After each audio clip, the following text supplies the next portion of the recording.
Previously on Building the Brand. At times of chaos, we have to put things back into order.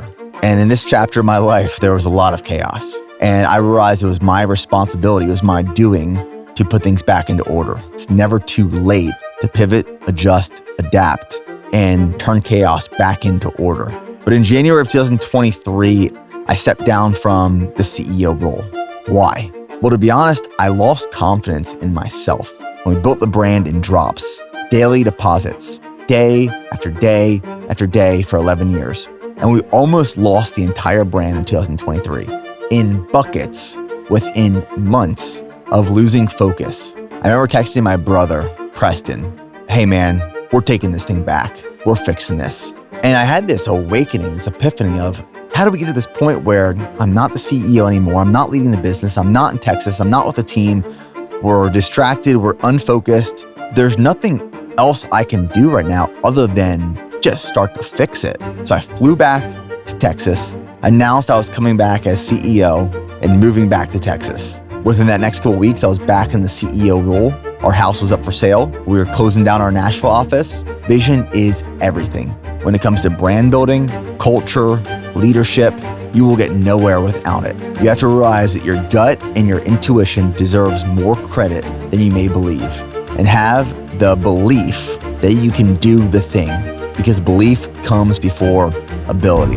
That entire year and a half was the greatest learning lesson that I needed to experience in my 35 almost years of life so far.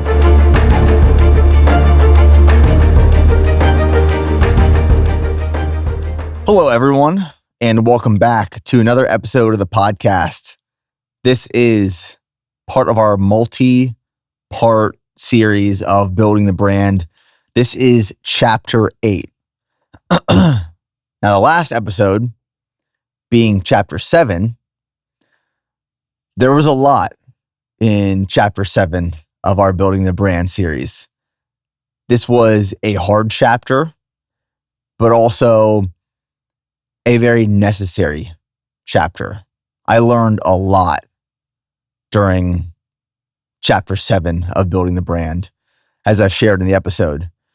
Again, if you are just coming across this episode for your first time, over the last year plus, I have been breaking down in chapter segments, chapter 1, 2, 3, 4, 5, 6, 7, now 8, the story of BPN from the beginning of starting the business out of my college apartment in Western Pennsylvania, bootstrapping the brand with a $20,000 loan from the Military Associated Bank, USAA, up until today. And I share stories and lessons and the experiences, the hard, the easy, the wins, the losses, all of it. So if you're just coming across this episode, it being Chapter 8, I highly recommend go back and listen to all of the episodes from Chapter 1 up until this one. And it really lays out the whole story and journey of building this organization, Bare Performance Nutrition, over now the last 13 years. August actually is when I started the business, August 2012. So we just celebrated 13 years officially. 13 years. That's wild. I mean, it's still just thinking of that, like building something, being committed and dedicated to something for 13 years and seeing the fruits of the labor, the time, the energy, the resources, investment, and then the compounding growth in return of that has been so rewarding. It has changed my life. It has changed many other lives as well. And I'm extremely grateful for the opportunity and guidance and your guys' support along the way. Now, this next chapter, Chapter 8, it starts with the move back to Texas. after 9 months of living in Tennessee. So we got back to Texas officially May of 2024. I moved back into the CEO role in January of 2024. So from January to May, we spent trying to sell our house, find a new place to live in Texas, getting everything wrapped up that we had in Tennessee in terms of the office space, for the lease that we signed, the new life that we started there, just like, the ramp off of a big cross-country move like that with a family, with a team, with an office space. And I was working remotely as the CEO from January till May until we moved back. So that's where this chapter begins. Moving back to Texas, May of 2024, and it ends today, at the time of recording, August of 2025, in our new HQ. Now, this is the first chapter of this Building the Brand series that brings me and us to present day. This series is not over after this episode, but we won't see an installment of the Building the Brand series potentially for years to come. We have to wait until there's more experiences and lessons learned and stories, which takes time. But chapter 8 brings us to today, August 2025, in our new HQ in Round Rock, Texas. The lessons learned in this chapter. The concepts are few, but the methods are many. Prune the roses and prune them consistently. Minimize your key initiatives. If you can understand someone's incentives, you can predict their behaviors. Lead with the heart and the mind, and never choose growth over durability. Now, like I said, this chapter starts with a move back to Texas, May of 2024.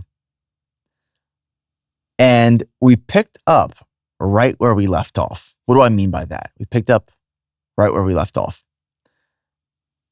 To be honest, it felt like the previous 12 to 16 months were a dream. As soon as we got back, I made the decision to move some offices around, rearrange office spaces for a fresh start type feel. When I got back, I had some apologizing to do to the team. And I took full responsibility, and I still take full responsibility, that as the founder and leader of the organization, of the company, I made some decisions that were driven by emotion, were driven by potentially immaturity, lack of experience. I made decisions because I didn't know how to manage and handle the next chapter, especially with a growing family, because I lost that confidence. And I took and still take full responsibility for things that happened in the company then, people that were hurt, decisions that were made. And that's why when I came back, I wanted it to feel like a fresh start. So we moved offices around. We moved the leadership team to a whole other building because at the time we weren't in our new HQ. We were operating out of 3 different buildings, and then we had a 4th building that was overflow inventory. So our leadership team was in one building, along with warehouse space in our gym, in our podcast studio. And then there was another building that was just our brand team. And there was also another building that was our operations team, more warehouse, customer service, and fulfillment. And now we're all under one roof. But I decided to move some offices around So the leadership team moved into a new office space. The brand team moved into a new office space. Came in, added some new murals, built out the spaces, added plant walls, pergolas. Me personally, I love building out new spaces. And I love building out spaces because there's an energy that comes from the environment. Now, not everyone is fueled in this way. I know some people who can work in a very sterile office space and working environment every day for their entire life, and it doesn't bother them. But for me, I am not that way. I can't work in a room with no windows, with no texture, with no color, with no music, with no just like vibrant energy. And if you see our new and current HQ that we're in right now, I mean, there's textures everywhere. There's shiplap walls and reclaimed wood and murals and art and different color painted or plastered walls and just energy. Like there's depth, there's texture, there's color, there's sound, there's smell. All of these things, in my opinion, add to the environment and the energy and the culture and the feel of a place. It feels alive. You know, when I go into a restaurant, for example, much of my experience in a restaurant is driven by the atmosphere, the environment, the energy there. It's not just the food. If I go into a restaurant and it has a very sterile environment, the food is going to taste very different to me as opposed to going somewhere that has good music and energy and live plants and textures and art and all of these things. It adds to the senses of the entire experience. So for me, that's one of the reasons I love building out our office space in a warehouse and gym and just our facility overall. So when I came back, I made some changes to our office spaces. That fresh start feel. And one of the reasons that I say I picked up right where we left off is I moved into my old office that I was in from 2020 to 2023.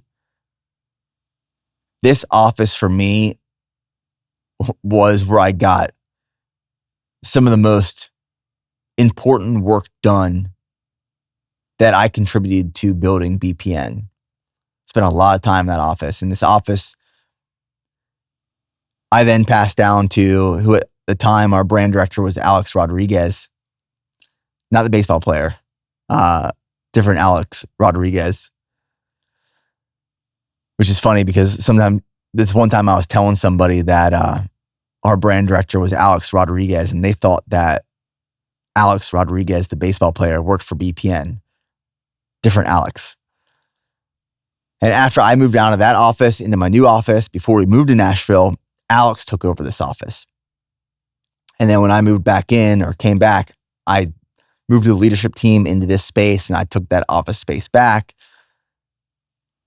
And I remember that I walked in and I closed the door, and on the back of that door, I wrote all over it from 2020 to 2023 in Sharpie marker, different sayings, our goals, mottos, things that were just top of mind.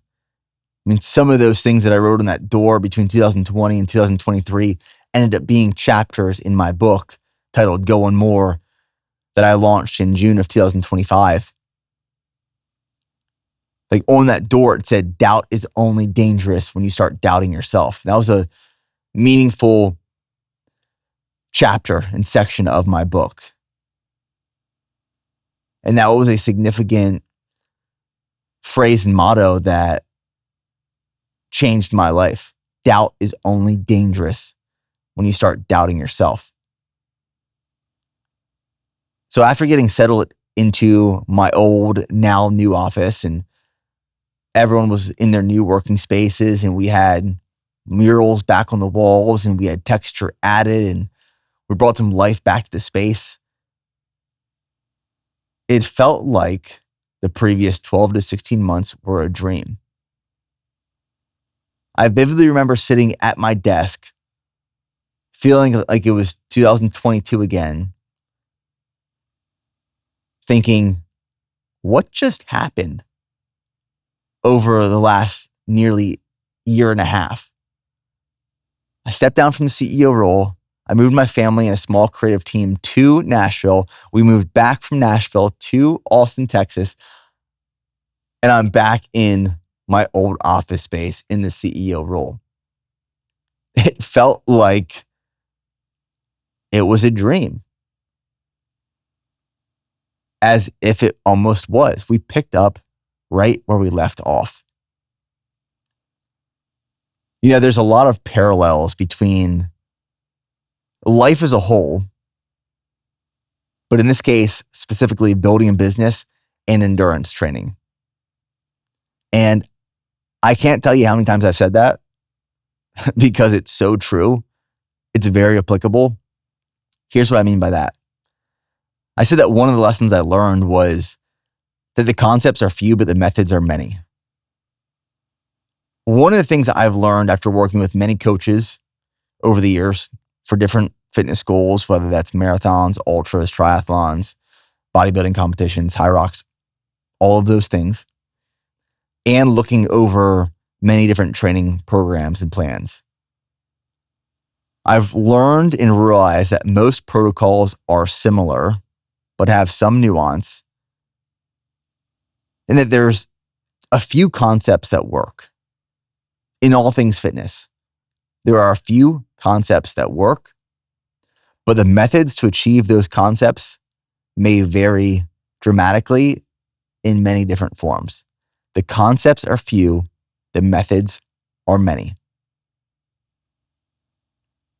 In endurance training, we know that in order to build fitness, in order to build endurance, you need consistency, you need progressive overload, we need to increase training volume over time slowly. We might have to incorporate some sort of speed work in there. That could be tempo runs. That could be critical velocity training on the track. We have our long runs that we do once a week. There's a fueling strategy. There's a recovery plan. These are all concepts that are part of the protocol to build endurance fitness. Now we can go a layer deeper and we can get more specific. You can layer on more specificity based off of the training program or the coach. The methods may change significantly to achieve those concepts. The concepts are few, the methods are many in regards to endurance training. The same thing applies to life. The same thing applies to building a business or building a brand.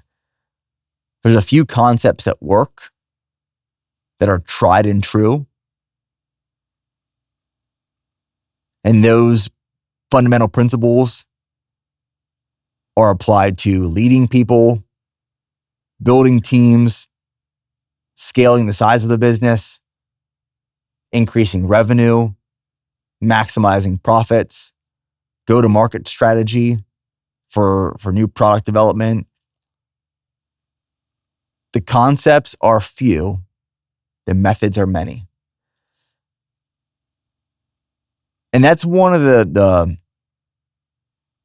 realizations that reinstilled confidence in me as the CEO and founder of BPN. After talking to many founders and executives, one of the things that I learned and realized is that no one has the answers. We're all just figuring it out as we go. We're all just figuring it out. And there's a few things that work. Like I said, tried and true, but there's many ways to achieve those concepts. And when I realized that,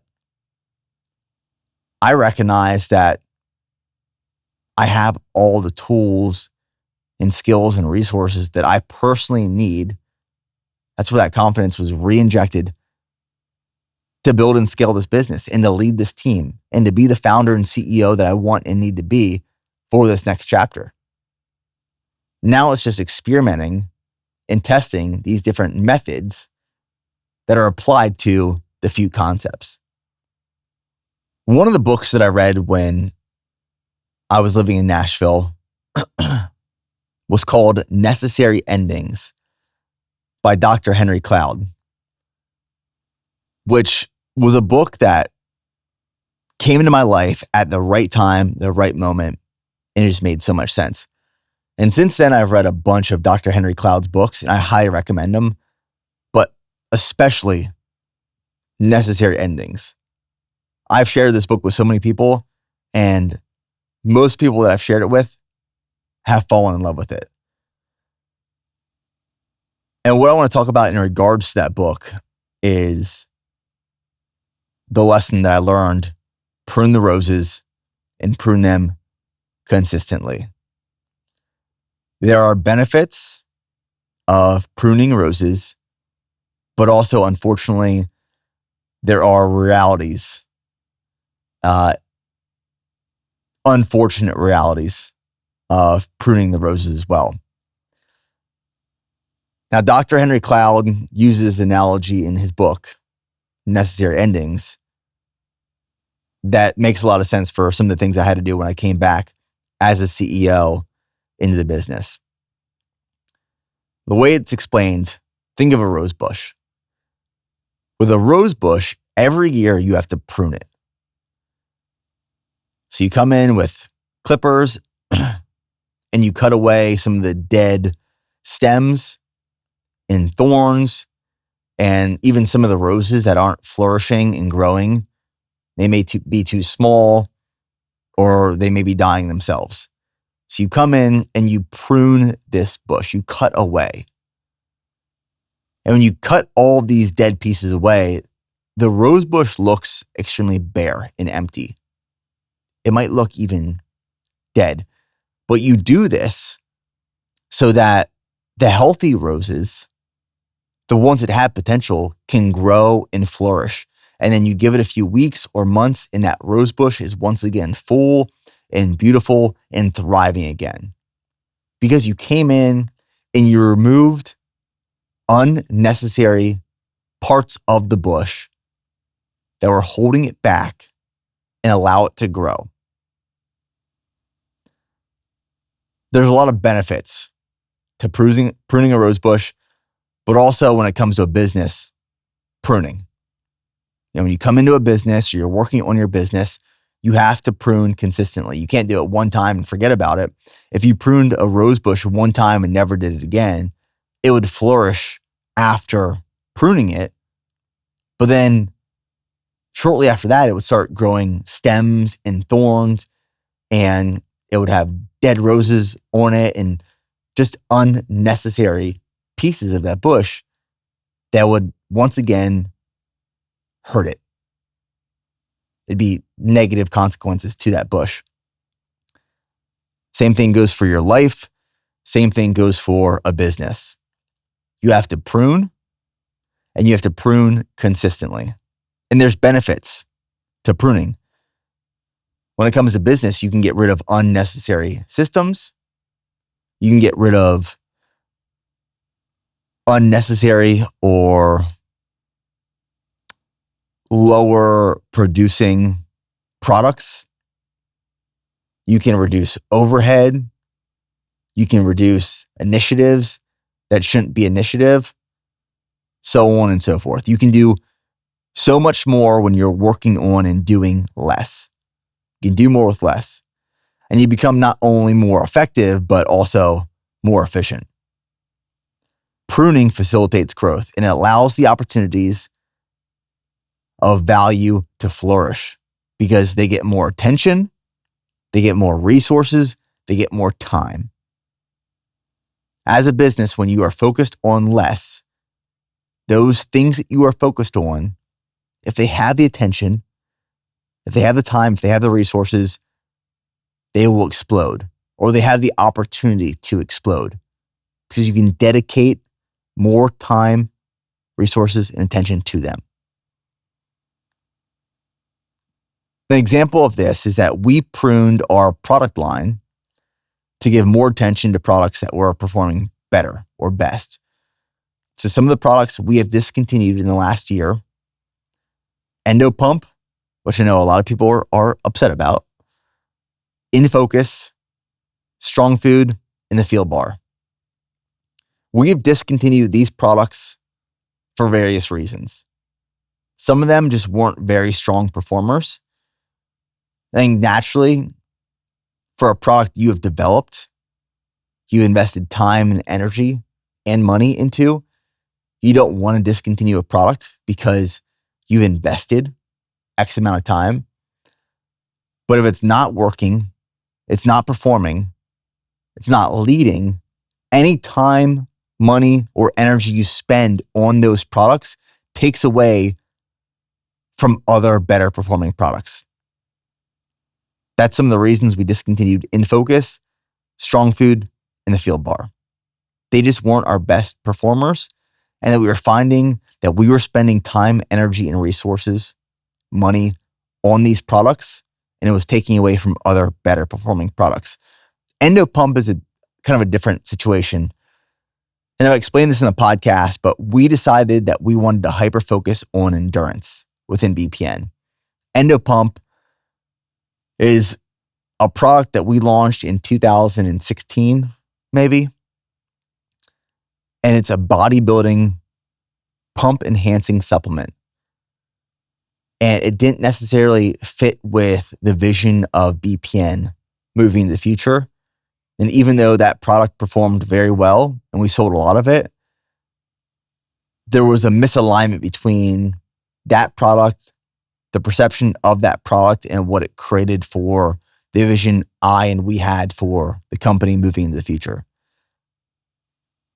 That's pruning. You know, we pruned the product line so that other products could flourish and that our vision maintained clear internally and externally. But there's also unfortunate realities of pruning as well. And I was hesitant to share this, I'll be honest, but I'm going to because it was, for me at least, a significant part of this chapter. One of the hardest things you have to do as a founder, as a CEO, as a boss, as a manager, someone who leads people, is letting people go. That is hard. And it doesn't get easier. It's really hard decisions, but it's sometimes the hard decisions that are the right decisions for both the company and the individual. When I came back, moved into the CEO role, we and I had to let go a significant amount of people the 18 months following my return after reassuming the CEO role again for a few different reasons. Again, prune and prune consistently. There are benefits, but there are also unfortunate realities, and this is some of those unfortunate realities. We had to let go of people for a few reasons. One of those reasons is that we didn't need the roles any longer. As we improved our focus and reduced our initiatives, some of the roles that we hired for previously, we just didn't need anymore.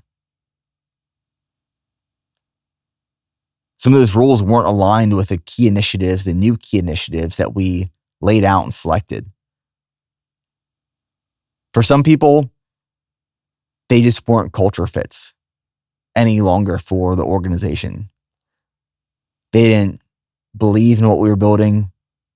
They didn't contribute to the mission and the energy and the culture and what we were all about.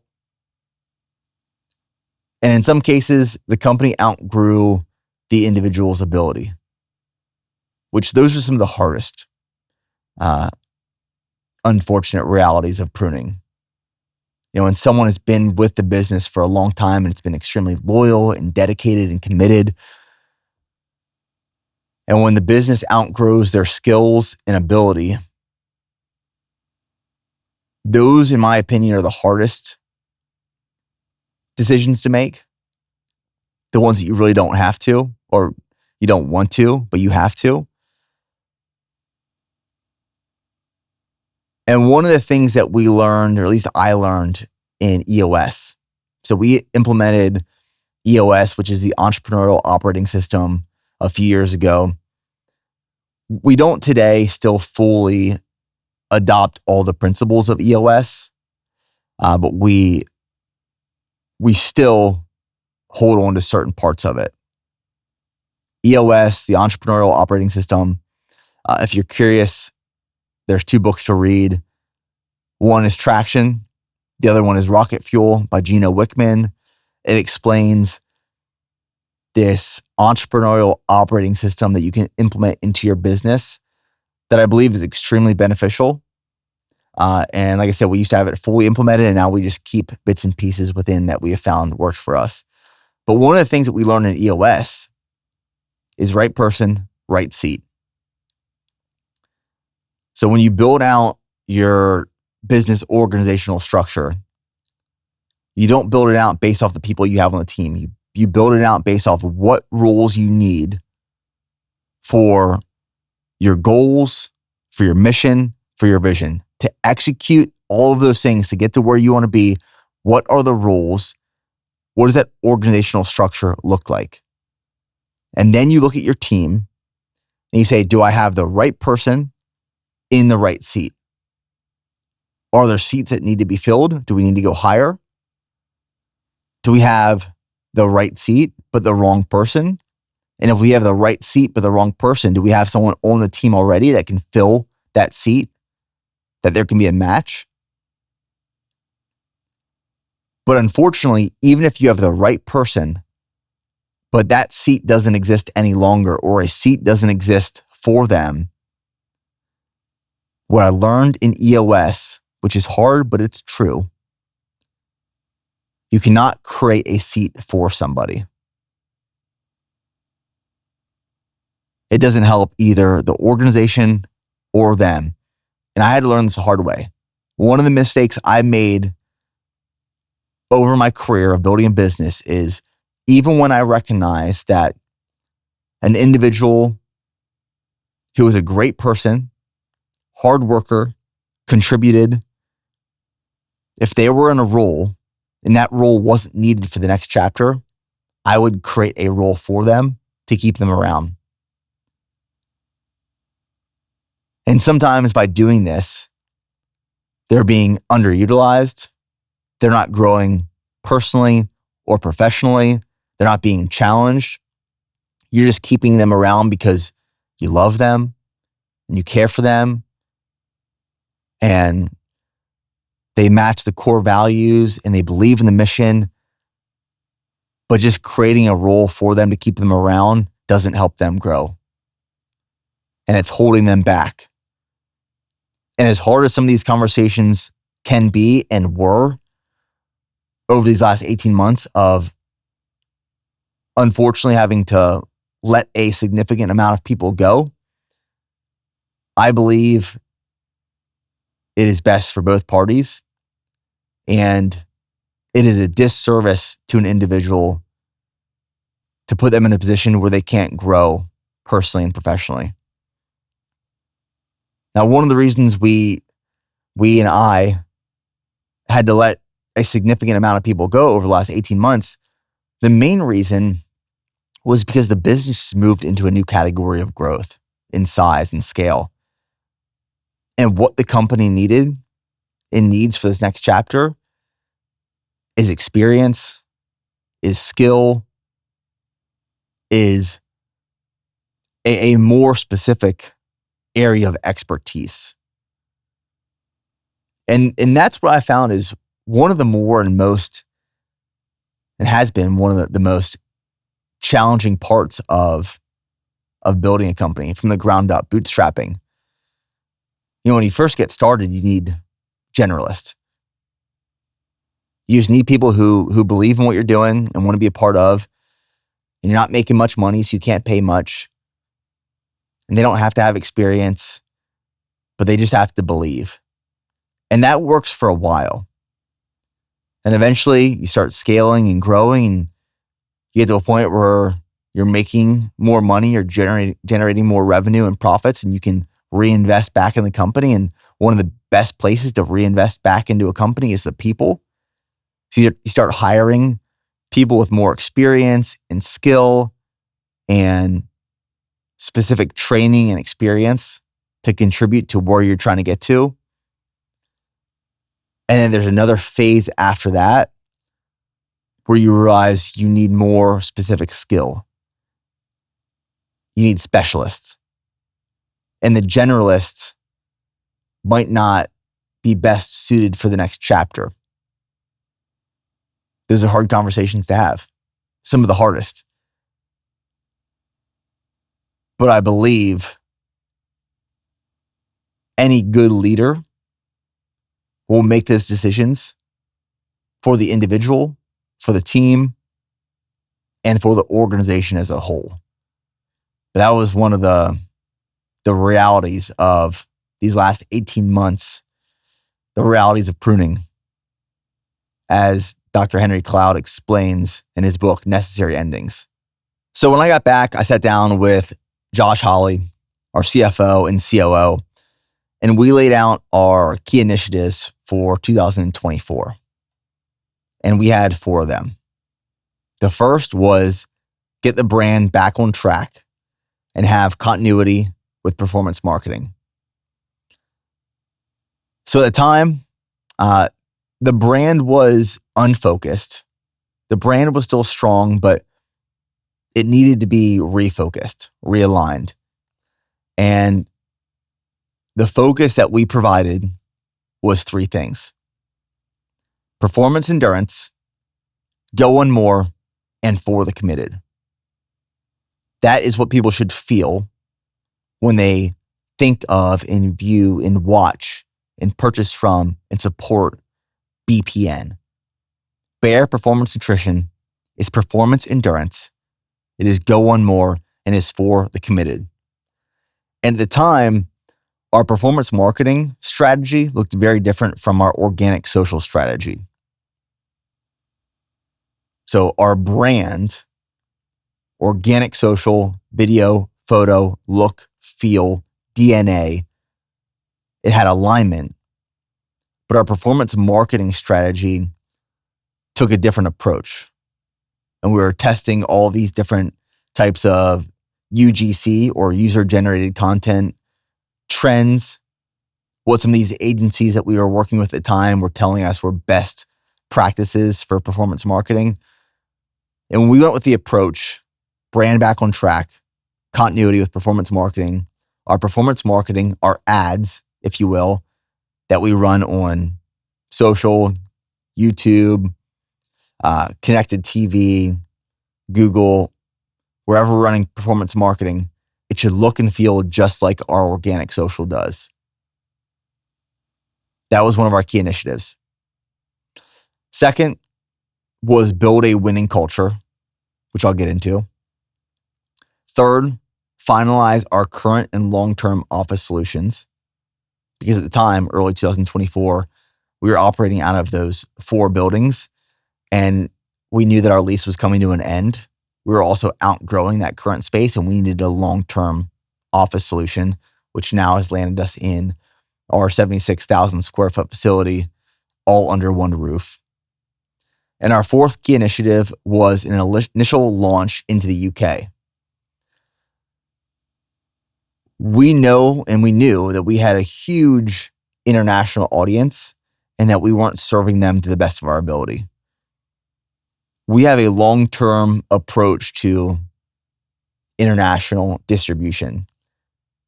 And we initially wanted to pursue the UK. We have a huge audience in the UK.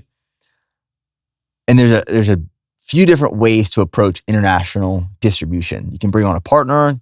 You can work with different wholesalers. But what's interesting about dietary supplements, nutritional supplements, is that every country in different territories have their own guidelines and regulations based off of the way that you can use copy on packages, claims, different ingredients, different dosages of ingredients. Supplement facts panels and nutrition facts panels look different by country and region and territory. And we knew that the UK was going to be a big strategy and meaningful opportunity for us in the future. So we didn't want to just work with a distributor and sell our current products because there are legalities there. You can get away with it, but it's not the best approach in our opinion. If we're going to do something, we're going to do it right. The hard right over the easy wrong. So we've been working for a long time now to launch in the UK. And as of today, we have a handful of our products on Amazon UK. So if you are a UK customer, you can buy a handful of our products, electrolytes, Go Gels, Go Bars, Flight, Creatine on Amazon UK. Over the next couple of months, we will have more of our products on Amazon UK. Also, if you're an international BPN customer, you can buy our products on iHerb. iHerb serves most of our international customers, and they are our primary international supplier and distributor. So if you're international, go to iHerb, but also if you're in the UK, you can buy on Amazon. So over the last 18 months, we've been working with UK counsel. So we have UK lawyers. We have UK manufacturers for our products, UK compliance. We've jumped through all the hoops and we've crossed our T's and dotted our I's twice to ensure that we are launching in the UK as compliant and as responsible as possible for this to be a meaningful distribution platform for us.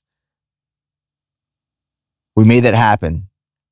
You know, we've made the initial launch into the UK. It's going to be more meaningful over the years, but that was our fourth key initiative for 2024.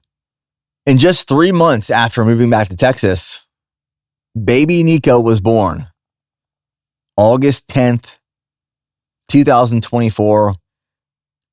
It's crazy because my daughter's birthday is July 15th. Then my birthday is August 1st. And then my son's is August 10th. So 3 of our birthdays all happen within a month.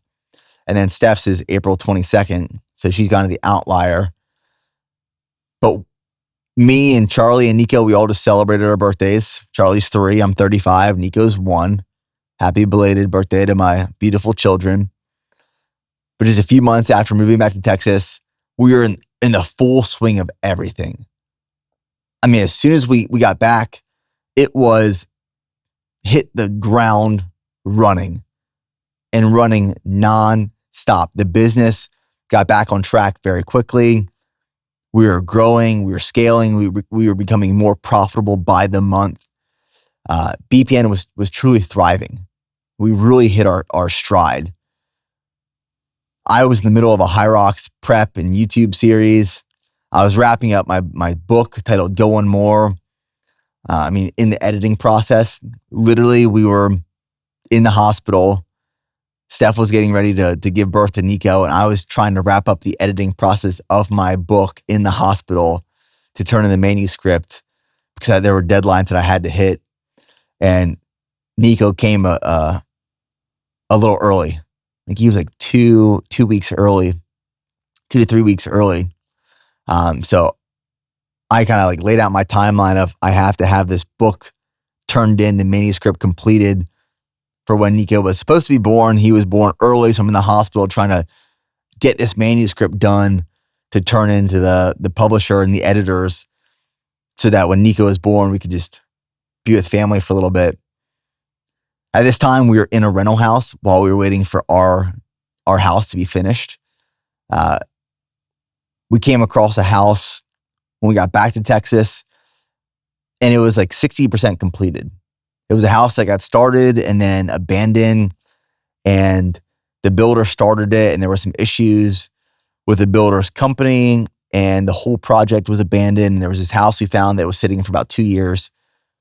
So we found a new builder to finish it out for us. And while we were waiting for that home to be done, we were living in a rental off of a very busy road in Georgetown, Texas.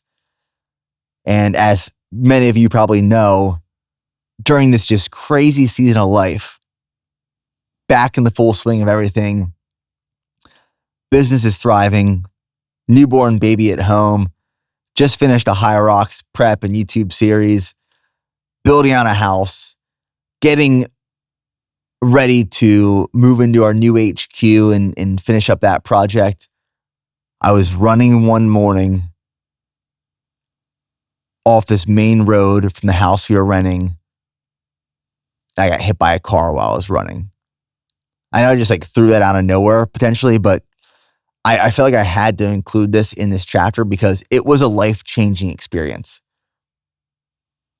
I've shared the story a few times, but it was one morning in December 2024. It was shortly after finishing up High Rocks, Dallas. And every morning from this rental, I ran my average 8 to 10 mile run every morning on these backcountry roads and through neighborhoods. But to get there, I had to be on this main road for about a mile. And the speed limit there was 60 miles per hour. There's a short shoulder. Cars would fly there. I'd be running there around 5 a.m. It was sketchy, but I knew it was only a mile. And I just had to stay on there for a mile to get to the backcountry roads that I would run on. And I did a whole podcast episode on this that goes into detail, so I'll spare you all the details. But for broad strokes, I was running. I crossed the road at the wrong time. I was on the other side running with traffic because I was trying to get to a larger part of the shoulder. Next thing I know, I see the lights on my feet. I hear the screech of tires, and I feel the impact of this car hit me as it's going 60 miles per hour. And next thing I know, as I was hit on the right side of the road, I come to as I'm on the left side of the road, stand up, in shock, realizing I just got hit by a car. And I survived. I'm alive. The person who hit me ended up driving off, and someone else stopped and took me back to my home. And after the shock wore off, all the pain kicked in. Steph took me to the hospital. We got scans and checks, and I got some stitches, and I was bleeding all over the place and couldn't walk well for a few weeks because the tire went up the back of my left leg. I mean, I had really bad burns from the tire. But that was a wake-up call for me. That was a wake-up call of slow down,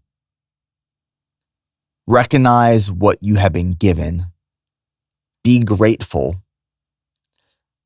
don't take it for granted because you can lose everything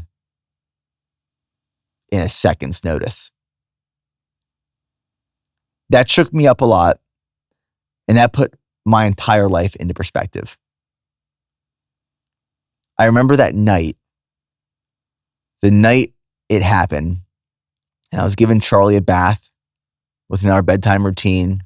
Steph was putting Nico down, and I'm just looking at Charlie thinking, if I would have died by getting hit by that car earlier that morning, and Charlie was asking Steph as she was giving her a bath that night, where's Dad? And Steph had to tell Charlie, Dad's not here. Something happened. The thought of her realizing that and having to live a life without a father crushed me. Crushed me. It put my priorities, it put life, it put the speed at which I was living, the rush at which I was moving. It provided a lot of just context into everything. It was transformational, for sure. And I believe I needed that wake-up call, because from the moment I landed back in Texas and reassumed the CEO role, it was go, go, go. I was busy. I was rushed. But I was doing it to myself. And I felt like I had a lot of momentum to make up for, a lot of ground to regain. And after getting hit by that car and realizing that everything could have been gone that day, it shifted my perspective on life and what matters, and the speed and intensity and intentionality at which I want to operate moving forward. But I needed that wake-up call. I did. One of the things I've learned in these last 18 or so months, and it's a reoccurring theme in all of the Building the Brand episodes, is that people matter. The people matter the most. Something I wrote down here is that culture isn't maintained by leadership. It is maintained by the people, the entire team. One of those recurring themes is you can go fast alone, but you can go so much further together if you have the right people. So one of those key initiatives in 2024 was to build a winning culture. What is a winning culture? I think it can be defined differently for different businesses or organizations or people or individuals. But for me, a winning culture is a team and culture that is committed, that is bought into the mission, that truly believes it. They don't just say or tell themselves, I believe in this. No, they believe. They believe to their core in what the organization, what the team is working to accomplish. The vision and the mission. Truly committed. That is a key component of winning culture. They understand the vision as well as where and why they are striving to get there. They are selfless. They are humble. They are hardworking. They are dedicated. They are coachable. That is what makes up a winning culture. It is the people. You need strong leaders in a business, but strong leaders alone cannot make up a winning culture. It is everyone. From the people who sit in the C-suite, from the people who have been there for 13 years, for the people who have been there for 13 days, for the people who have been there for 13 hours. Everyone contributes to the winning culture. And having one person who doesn't fit, who doesn't believe, who isn't committed, who isn't humble, who isn't hardworking, who isn't coachable, who isn't selfless, who isn't dedicated, having one person, the wrong person on that team will erode the winning culture. I know because we've experienced it. If you have one person who wants to take away or erode that winning culture, it will happen. One of the best things I ever heard was that you need A players on your team. That was one of our key initiatives for 2025. A players only. If you have a B player or a C player, it will lower the expectations, the stakes, the accountability of all of the A players.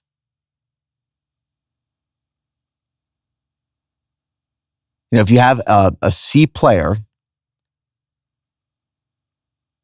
it brings the expectations, the standards, lower for everyone. setting the bar so high, setting the standard so high, and then working to hold that standard is not an option. It is absolutely essential. It is critical. I said that one of the lessons I learned in this chapter is that if you can understand someone's incentives, you can then predict their behaviors. This is something that I heard initially from Donald Miller, who's one of my favorite authors and speakers and entrepreneurs. And I found it to be so true. If someone is truly just incentivized by money or notoriety or building their resume or power, their behavior will reflect that.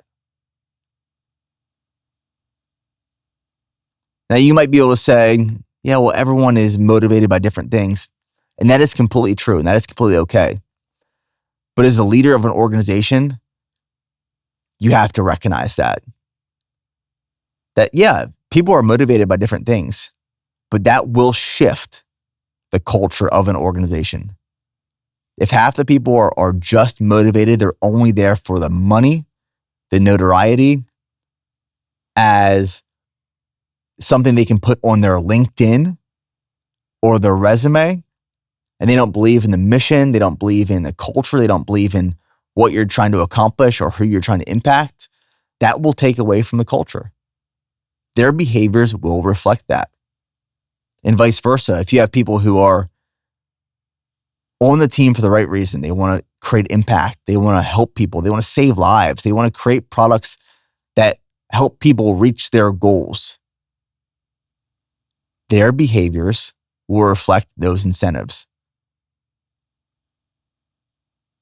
So there's not necessarily a right or wrong. It's not what I'm saying, but it is what kind of culture are you trying to build and establish? And when you identify that, you can then go hire people based off of their personal incentives. And you can know that their behaviors that they practice will be reinforced by those incentives. It's one of the best ways to hire. Hire based off of incentives, and you can then predict the behaviors, which ultimately determines your culture of an organization. Winning cultures win. They don't consistently lose. Winning cultures win. Winning cultures are also led by example.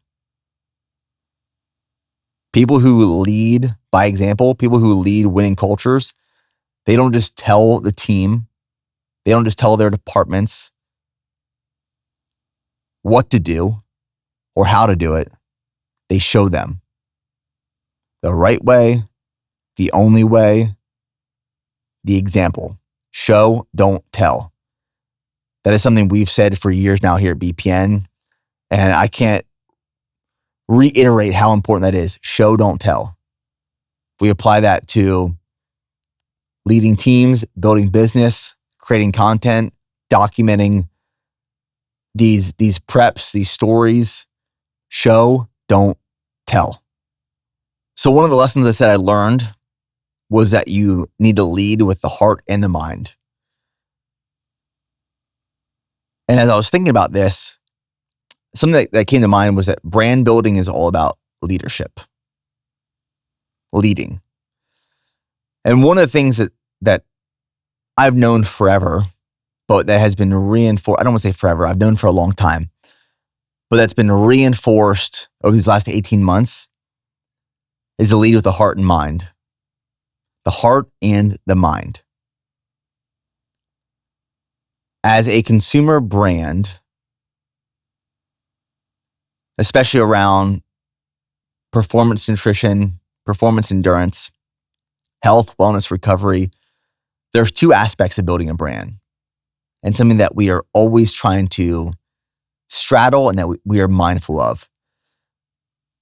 There is the mind that requires education and knowledge, how our products are made, why we source certain ingredients, why we utilize specific dosages of certain ingredients, what the consumer can expect from the product, those ingredients, how to use it, when to use it, why to use it, all of those things. It is educating the mind. That is a very important aspect of a consumer-focused brand, especially in our space. But that's about 50% of what we need to focus on. The other 50%, if not more, is leading with the heart. That's the brand mission. That's the story we share. It's the content we create. It is emotional connection with a community, a consumer, a customer. I think the best brands in the world do a really good job at leading with the heart and the mind in mind. It is educational. It is value. It is the what. It is the why. It is the how. But then there is the emotional connection component that is just as critical. That is the brand component. The living, breathing DNA of Go On More, of For the Committed, of endurance performance. There's a reason that thousands of people have Go On More tattooed on their body. It's because it means something to people. It's changed lives. It's an emotional connection. It is real. It is not fabricated. It is not intentionally founded to sell product. It means something. It means something to us. It means something to you. It means something to the consumer. It means something to our community. Lead with the heart and the mind. I've brought this up so many different times, but it's very applicable to this chapter is because I read this book during this chapter. And that is BE 2.0, Beyond Entrepreneurship 2.0. This book changed everything for me. Because prior to this, I didn't clearly define the vision that I had up in my head to the team and the organization. I would speak about it freely and openly, frequently, but I never wrote it down. I never clearly defined it so that the team could create strategy and tactics based off of the vision that I had up in my head. And when I clearly defined the vision based off what I learned in chapter 4 of this book, BE 2.0, I believe it made a big difference in the entire organization because everyone then knew what we were working towards and what we were trying to achieve and why. And a vision is made up of three components: core values, purpose, and goals. The way that Jim Collins explained this, core values and purpose should not change more than once every 100 years, and goals are 10 to 25-year targets. So I'm going to share this with you guys of what I documented and shared with the team so that we can be more consistent in our messaging. We can be more consistent in our decisions. We can be more consistent in the strategies and the tactics that we create to accomplish our goals. So that if we're presented with an opportunity, if it doesn't align with these core values, purpose, and goals, we say no to it. It's an easy no. So we say no to a whole lot more things. But when we say yes, we know that yes is aligned with what we're trying to accomplish. So here's how I defined our vision based off of core values, purpose, and goals, and share this with the team. Our core values: we share stories of incredible human achievement. We are a brand for the committed, those unwavering in the pursuit of their goals, never accepting mediocrity. We hold ourselves to the same standard we expect from our customers, athletes, and partners. We are consistently good rather than occasionally great. We believe in hard work. We will never sacrifice profitability for growth. We have hard conversations. We are professional and treat everyone with respect, regardless of how they treat us. We lead, but we also listen. Product quality will never be sacrificed for profit. We take care of our people and treat them like family. Our brand will never be eroded in the process of growth, scale, and expansion. We are resourceful, spending as little as necessary to achieve the outcomes we desire. We are problem solvers. Purpose. Help people realize that anything is achievable with hard work, commitment, and consistency, and then provide them the fuel, resources, and inspiration to do it. Goals.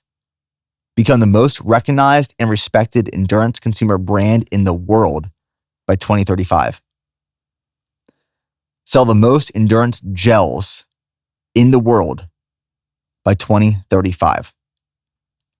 G1M Sport and the extensions of the line to include G1M Sport Plus and RTDs generate $100 million in revenue by 2035. That is $100 million in revenue per year by 2035. Be known as the Apple or Nike of the sports nutrition industry and inspire more runners to be lifters and lifters to be runners.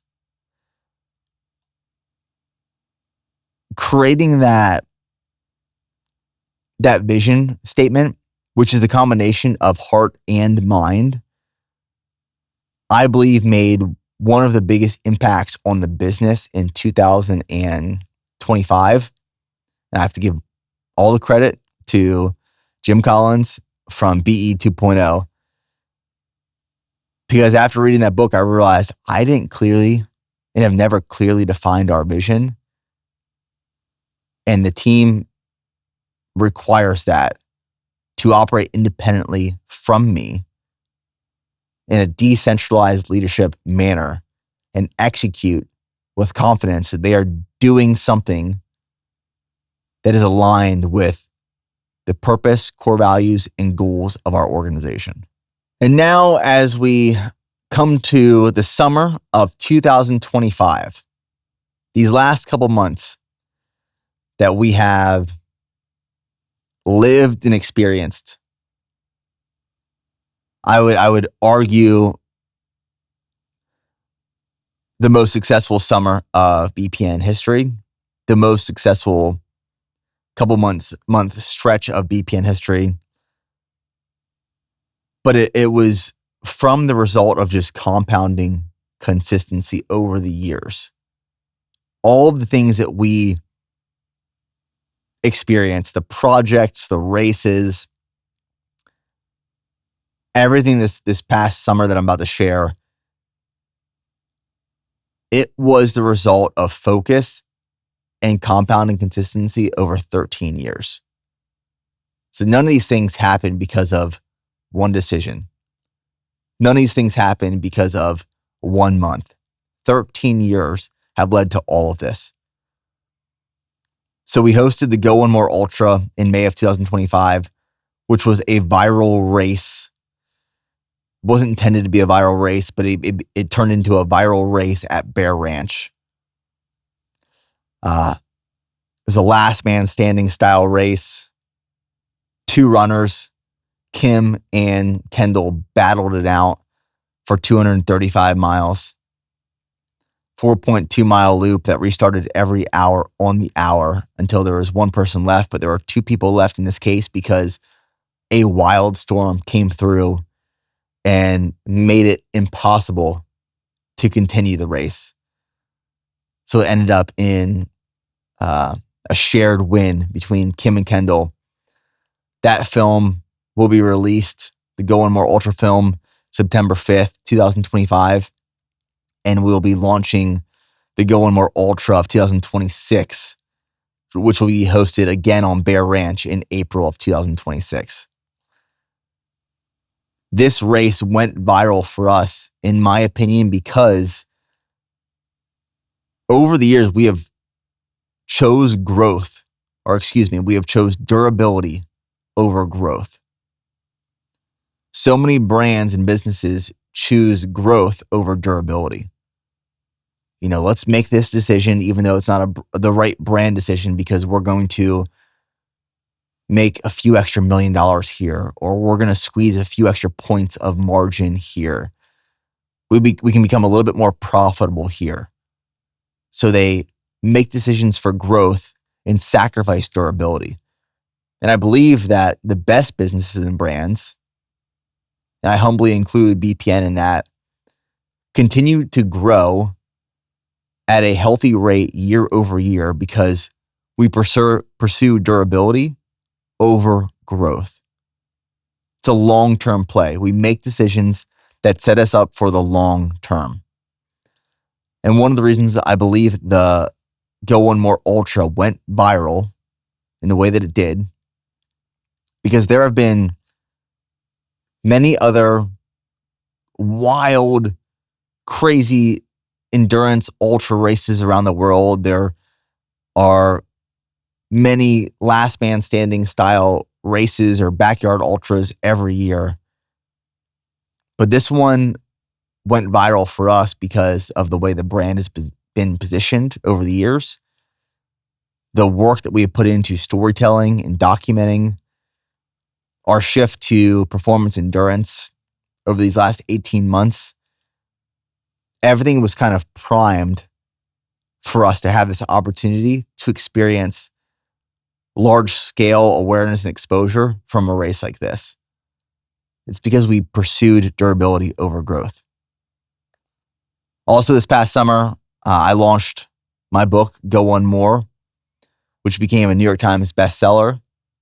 Very grateful for your guys' support on that book. And the book means a lot to me because it's all about how I said in the beginning, Go One More. Those three simple words have evolved for me over time from being just an action to an outcome. We moved into our new HQ, 76,000 square foot facility, all under one roof for the first time in years. We have about 15,000 square feet of office space, a 9,000 square foot gym, over 50,000 square feet of warehouse and fulfillment. It's a beautiful space, again, that I'm so grateful and proud of. And that's a result of years and years and years of hard work and maintaining profitability. And moving to the space is truly surreal. Watching it being built was so rewarding. Experiencing the fruits of your labor come together, and not just to watch it happen and experience and have it, but to do it with people that you love and care about significantly. And then we launched the Future of Endurance G1M Sport Plus, which was our most successful product launch to date and now our best-selling product. Our best-selling product these last 2 years was G1M Sport. Carbohydrates and electrolytes for endurance athletes, fuel and hydration. And we had a very confident feeling that launching a version of that was caffeinated with nootropics, the first pre-workout for endurance athletes on the market. I had a hypothesis that it was going to do really well for the brand, and it did.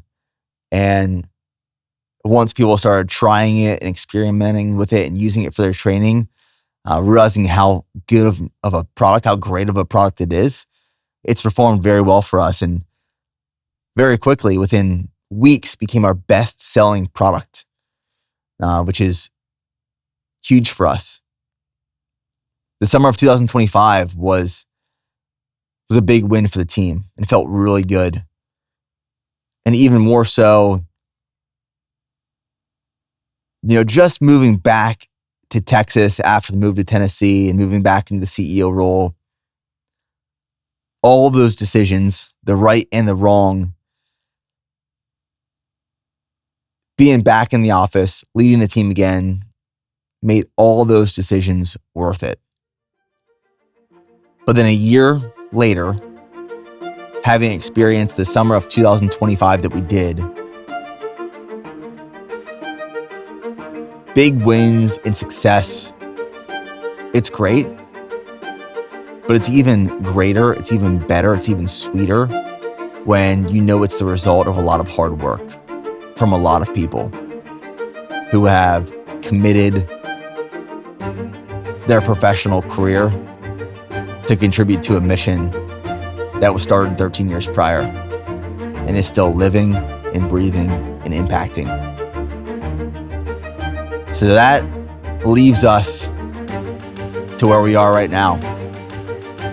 August 2025, Chapter 8 of Bear performance nutrition. Thank you guys for following along. Thank you for supporting the brand. Thank you for believing in the mission and the vision.